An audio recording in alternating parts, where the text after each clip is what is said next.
Hello everyone, this is Eric Gallahan and this is my briefing for Radar. I figured this is the best way to do it for me since I'm not super technologically advanced and I'm still not super familiar with Zoom. I figured I would just record the computer screen and you can hear my voice here behind the camera. As you can still see reflectivity, velocity, cross correlation coefficient, and KDP, and I can change that to ZDR. What I'm doing the briefing on is the Pilger, Nebraska tornado from June 14th of 2004. June 16th of 2014. For those who don't know, it was one of the rare occurrences where there was two tornadoes basically out of the same storm. So what I'm going to do, I'm going to look this up and show you a picture of it. Pilger, Nebraska twin tornadoes. And you can see the video thumbnail. Let's see if I can find a picture of it. Yeah, here's a pretty good picture of it right there.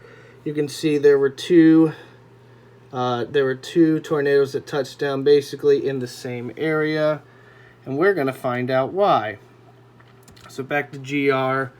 You can see here on the reflectivity, you can definitely see the hook echo that is forming just north of Wisner, and there's Pilger right there. So let's go back a little bit and get an idea of what happened. So this is...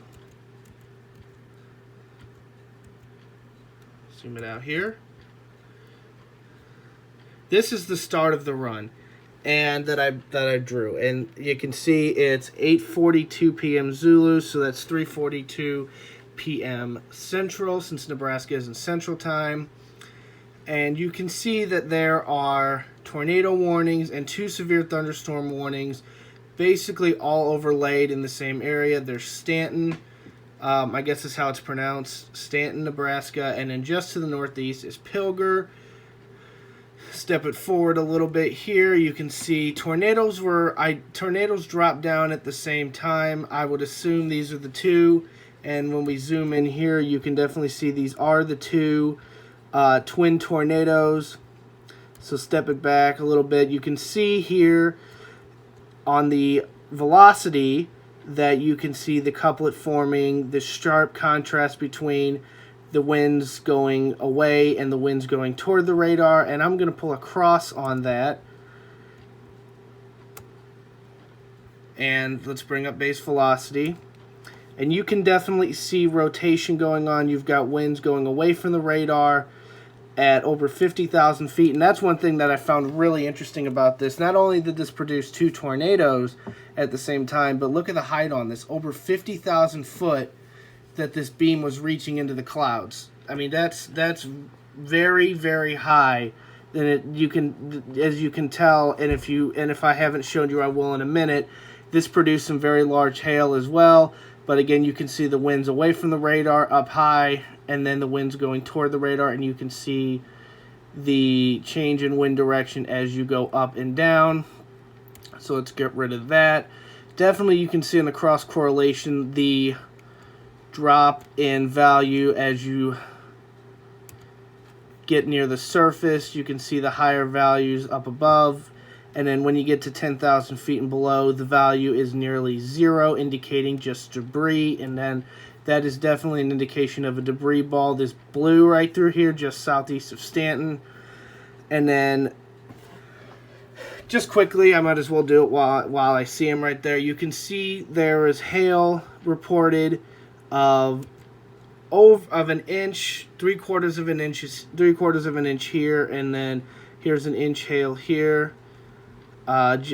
Just south of Enola. Sorry, I keep saying here. I need to point out where things are.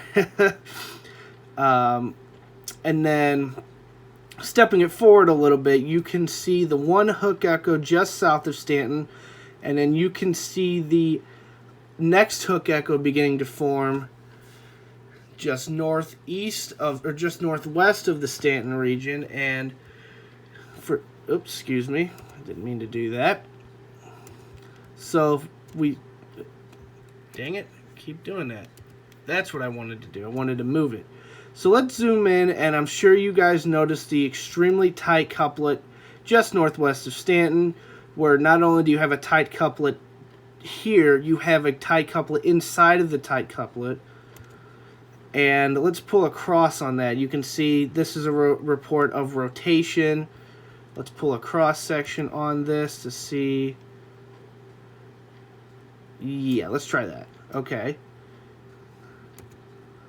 I want base velocity. Okay, yeah, you can definitely see, and you can see, look how high that radar beam is picking up the winds, 50,000 feet. And you can see winds going away from the radar and away from the radar, and you can see the winds right there going toward the radar. You can definitely pick up the tight rotation that is occurring in that region. And if you step it forward a bit, you can see the rotation, the tight couplet indicating the rotation is really, really defined north of Stanton. And then again, you can see another debris ball forming out of the cross correlation. Step it forward a little bit more, and you can see the hook beginning to develop. Actually, no, you can see the hook beginning to develop, and then eventually, right, just as quickly as the hook develops, you can see the hook start to dissipate, and you can see another couplet beginning to develop just south of Pilger, and you can definitely see the hook echo developing just south of Pilger as well, along with the debris ball, another debris ball indicated just south of Pilger, and you keep stepping it forward, and you can see a report of a funnel cloud and another tornado reported just southeast of Pilger, indicating, that's associated with this hook, the tight couplet, and the debris ball indicated by the cross correlation. So let's zoom it out a little bit here.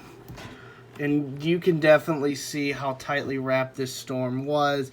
And also you can see there's a tornado warning basically overlaid over a severe thunderstorm warning.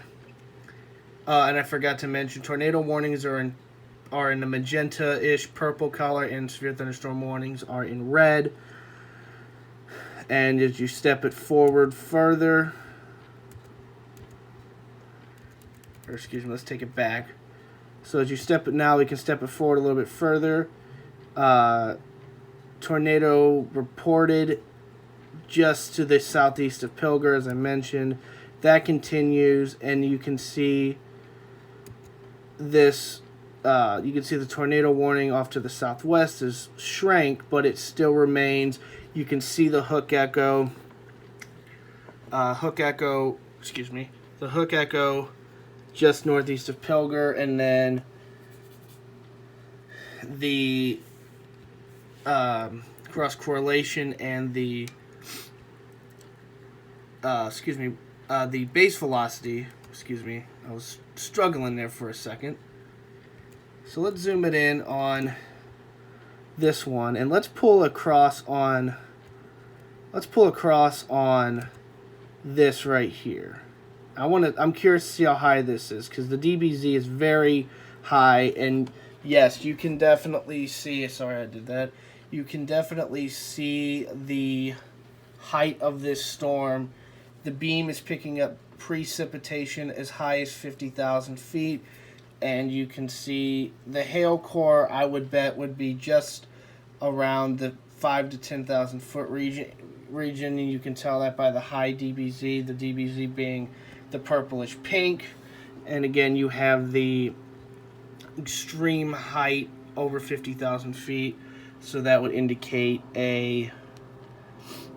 indicate hail out of that, along with there being a tornado. So let's step it forward here. Let's see if there's anything else that stands out here. I think I've covered a majority of this. Again, the reason I did this Pilger tornado out of 2014 was because it's so rare to have that kind of event happen. And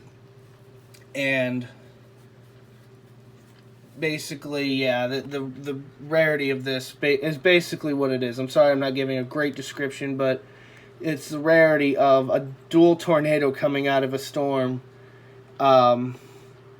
And the length of this event lasted 2 days, which is also pretty good, pretty substantial. So yeah,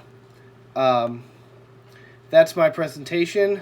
Look forward to seeing your comments, and thank you.